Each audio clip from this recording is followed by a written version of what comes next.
Bueno, continuamos con el hígado. Sabemos que se ubica en el hipocondrio derecho, prolongándose, ¿sí?, hacia la izquierda, ¿sí?, hacia la zona epigástrica, e inclusive llegando al hipocondrio izquierdo, ¿sí?, siendo una glándula anexa, ¿sí?, de gran importancia para el sistema digestivo y mostrando justamente a través de esta distribución su gran volumen. Pesa aproximadamente 1,5 kg y mide 28 centímetros eh,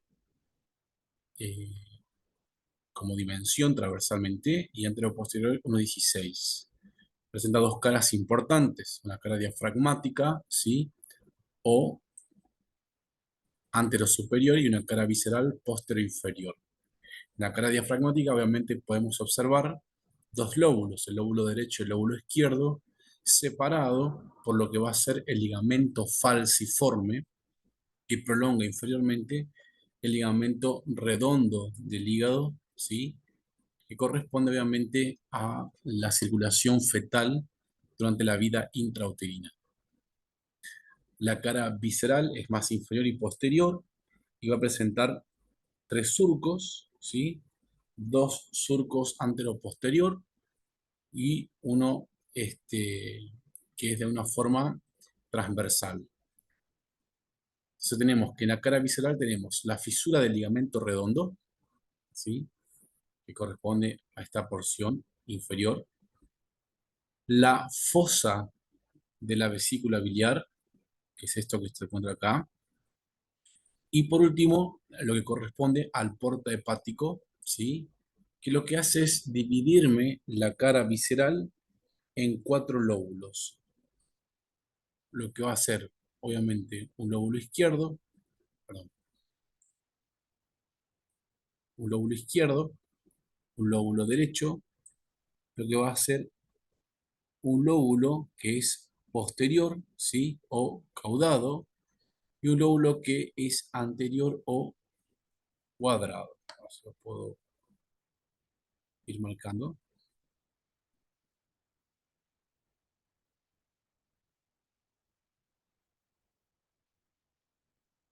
Entonces, la cara visceral va a estar subdividida, ¿sí?, en cuatro lóbulos: derecho, izquierdo, anterior o posterior, el anterior o cuadrado y el posterior o caudado, ¿sí? Muy bien. Los reparos que van a determinar la división van a ser la fisura del ligamento redondo, la fosa de la vesícula biliar y lo que corresponde al porta hepático. Muy bien,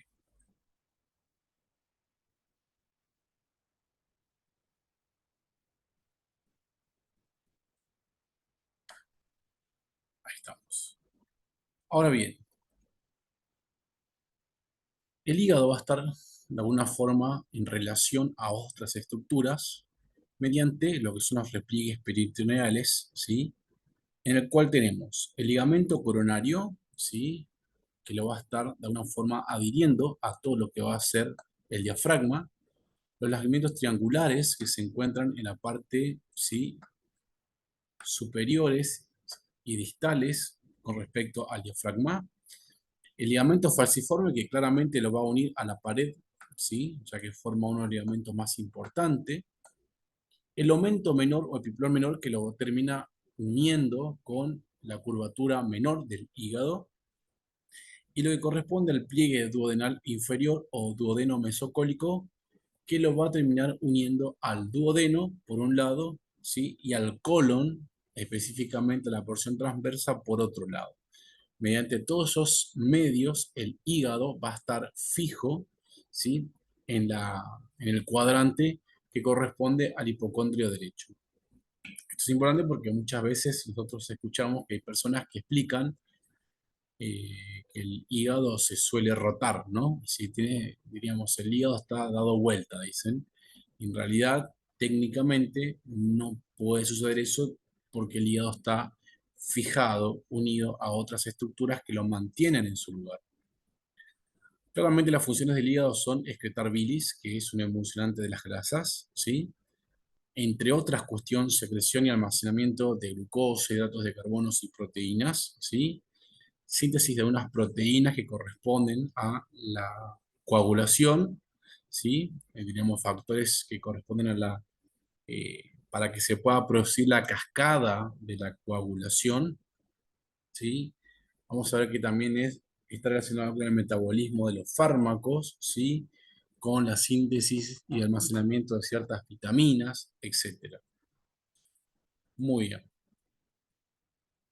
Entonces, vemos que cuando ingresa, el sistema porta, produce una división, ¿sí? Lo que corresponde a la segmentación, que subdivide a los lóbulos en segmentos que corresponde a la ramificación de lo que es la tríada porta, ¿sí? El sistema biliar, lo que es el sistema vascular, ya sea arterial y o venoso, ¿m? Dividiéndolo en diferentes segmentos. Ahora bien, estas vías biliares van a tener dos partes, una parte intrahepática y una parte extrahepática. Con respecto a las vías intrahepáticas, ¿sí? Nosotros decimos que tiene su origen en los canalículos biliares que van a, de alguna forma, redirigirse por los conductillos biliares intralobulares para terminar formando dos conductos, lo que sería el conducto hepático derecho y el conducto hepático izquierdo. Entonces, nosotros acá tenemos, ¿sí? Fíjense, los canalículos biliares, ¿sí? Esto que se encuentra acá, como dijimos la vez pasada, corresponde, ¿sí? A un lobulillo, ¿sí? Esto que está acá es un lobulillo hepático. Recordemos que el lobulillo hepático en sí mismo no es la unidad funcional del hígado, sino que la unidad funcional del hígado corresponde, ¿sí? A lo que es el acino hepático, ¿sí? Esos canalículos biliares, ¿sí? Terminan transportándose o dirigiéndose, ¿sí? A lo que son los conductos biliares a través de los conductillos biliares, ¿sí? ¿Tá? Ya que en estos, diríamos, en estos lobulillos se va a empezar a formar a partir del colesterol justamente la bilis que se va a liberar en los canalículos biliares, se va a transportar por los conductillos biliares hasta llegar, ¿sí? Al conducto biliar, ¿sí? Que junto con la rama de la vena porta y la irrigación por parte de la arteria hepática, terminan conformando, ¿sí? La unidad funcional o la triada porta, que era lo más importante. A partir, acá lo que vemos es también parte de la perdón, de la hepatosegmentación, ¿sí? En la cual me muestra, ¿sí? Cómo, ¿sí? Se segmentan, ya sean los vasos, los canalículos biliares y la arteria para distribuirse por los lóbulos e incluso distribuirse, ¿sí? En cada lóbulo formando subsegmentos, ¿sí? Entonces, vemos que se termina formando un conducto hepático, ¿sí? Derecho e izquierdo que terminan en el conducto hepático común, ¿sí? Acá vemos nuevamente, ¿sí? Lo que son la hepatosegmentación, ¿sí? A partir de lo que es el sistema porta, a partir de lo que es el sistema de la arteria hepática, y cómo se terminan formando, ¿sí? Los canalículos y los conductillos biliares, ¿sí?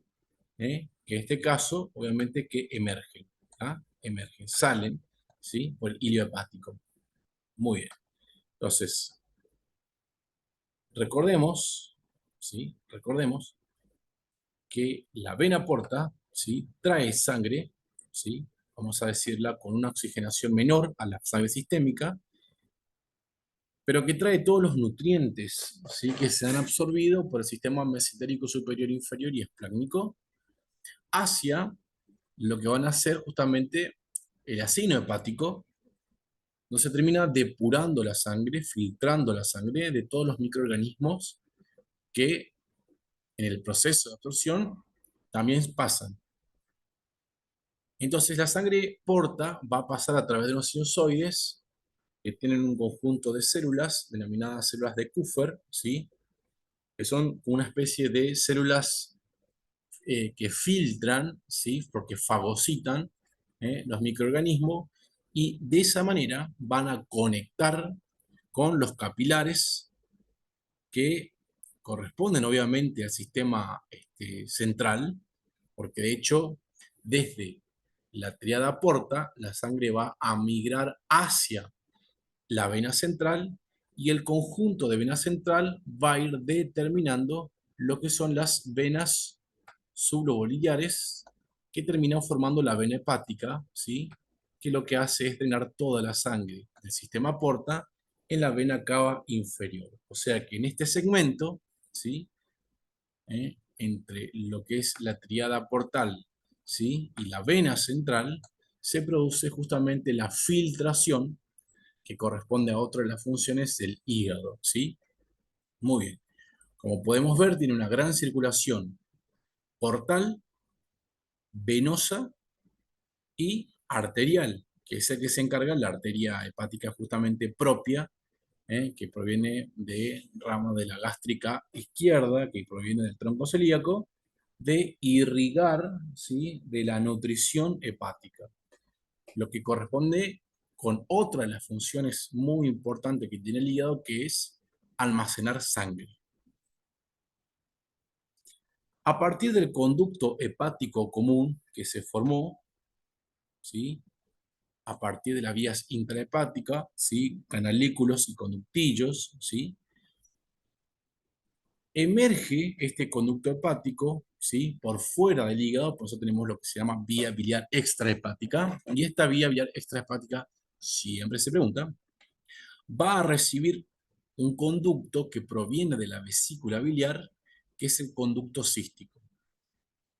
El conducto hepático común, ¿sí? Más el conducto cístico, me forman el conducto colédoco, ¿sí?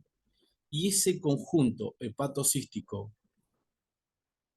colédoco corresponde a la vía biliar principal, ¿sí? Que mide aproximadamente unos 4 centímetros, ¿sí? El conducto colédoco otros 5 centímetros, ¿sí? Que es continuación del conducto hepático común, para terminar obviamente en el duodeno, es decir, lo que es el intestino delgado, la primera porción, en la porción descendente del duodeno, a través de lo que es la papila duodenal mayor, ¿sí? Ustedes también la pueden encontrar como papila de Vater. Por otro lado, tenemos lo que es la vesícula biliar, que se encontraba inferiormente en el hígado, ¿sí? Entonces, fíjense que acá yo tengo el conducto hepático común y el conducto cístico, ¿sí? Para formar el conducto colédoco que termina justamente a nivel del intestino delgado. Es un segmento, la vesícula biliar, a modo de bolsita, que tiene un fondo, que tiene un cuerpo, que tiene un cuello, ¿sí? Que es justamente el que va a terminar desembocando en el conducto cístico. Obviamente que es un reservorio de bilis de característica membranosa que produce gran absorción del contenido acuático de la bilis, generando una bilis más concentrada, ¿sí? En ácidos emulsionantes con respecto a la liberada a nivel hepático. El conducto cístico, 3 centímetros de longitud, ¿sí? Como podemos ver, acá tenemos obviamente la vesícula biliar que estaba inferiormente y anteriormente, ¿sí? Con respecto al hígado, ¿sí? Vemos acá el conducto cístico uniéndose al conducto hepático para formar el colédoco y generar obviamente la desembocadura, ¿eh? A nivel, perdón, el pulso, ¿sí? Del intestino delgado. Muy bien. Entonces vemos conductos hepáticos, conducto hepático común, cístico, esto siempre se pregunta cómo está formado el conducto colédoco, dónde desemboca, ¿sí? Y tenemos que saber que obviamente lo hace a través de un conducto, ¿sí? Que corresponde a un músculo circular, ¿sí? Que es el que regula de alguna forma el desplazamiento del contenido tanto del hígado como del páncreas, ¿sí? Eso lo conocemos como ampolla, ¿sí? Hepatopancreática, ¿sí? O ampolla de Vater, ¿sí? En el cual confluye lo que corresponde al conducto colédoco y al conducto pancreático. ¿Mm? Muy bien. Ese esfínter, obviamente que va a estar, fíjense, regulado por factores nerviosos del sistema parasimpático, ¿sí? Y entérico, que es el cual de alguna forma responde también a factores hormonales. Después ustedes van a escuchar a la colestocistocinina, que es una hormona que interviene también para, ¿sí? Que se produzca la liberación, ¿sí? Del contenido que se encuentra a nivel hepático y pancreático. El páncreas sabemos que es una secreción, que es una glándula, perdón, de secreción tanto externa e interna, ¿sí? La secreción interna tiene que ver con las hormonas, insulina, glucagón, somatostatina, y la externa que tiene que ver con el jugo, ¿sí? Digestivo, valga la redundancia, para la digestión de hidratos de carbono, de lípidos y proteínas, ¿sí? A nivel del intestino delgado. ¿Tá? Y además también va a liberar bicarbonato, ¿sí? Va a liberar bicarbonato. Obviamente que el páncreas va a estar unido al duodeno, ¿sí?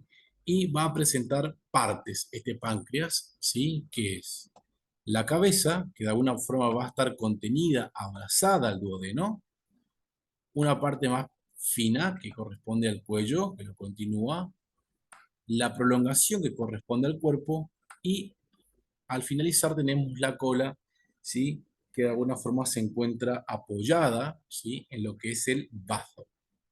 Entonces, esto es importante que lo tengan presente porque ahí en la morgue hay una pieza, ¿sí?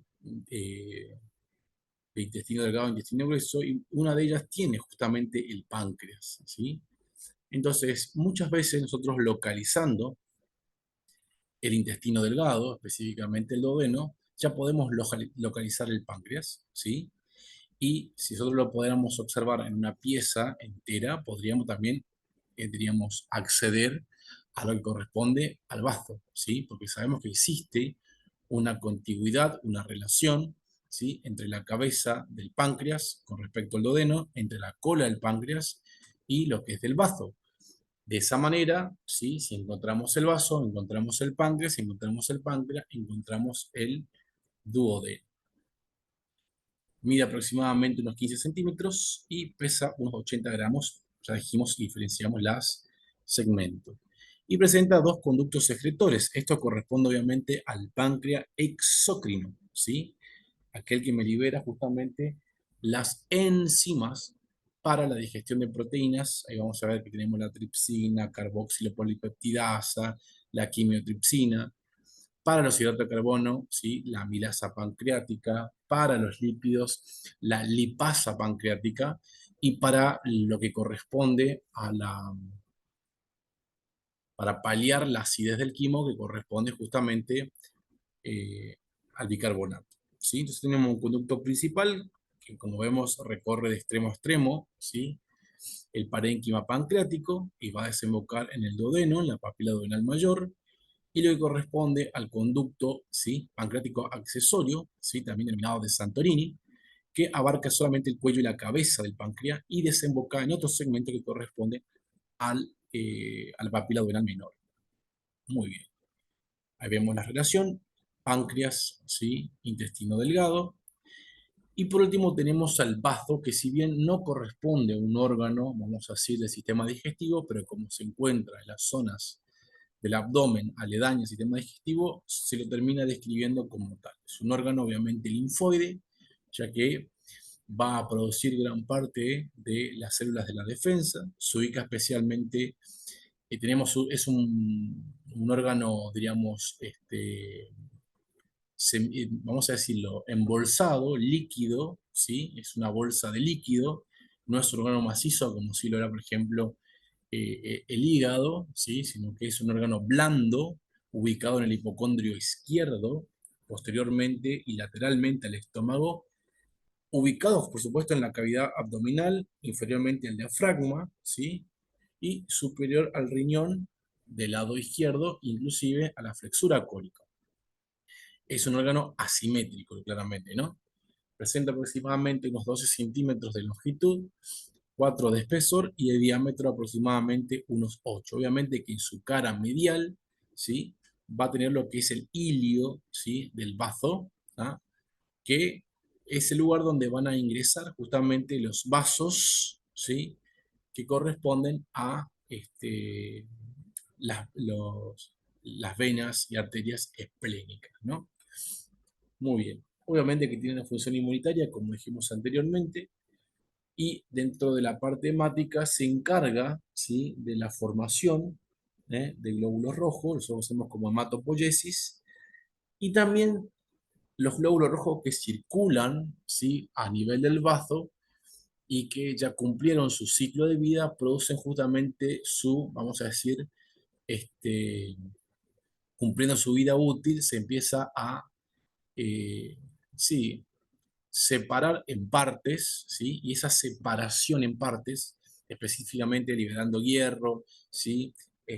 Parte de la hemoglobina, entre otros componentes, para ver qué se puede utilizar para la nueva formación, es lo que se denomina como hemacateresis, que es justamente reemplazar, ¿sí? A partir de la separación de las partes de los glóbulos rojos, para ver qué elementos van a ser resintetizables para la hematopoiesis. Muchas gracias.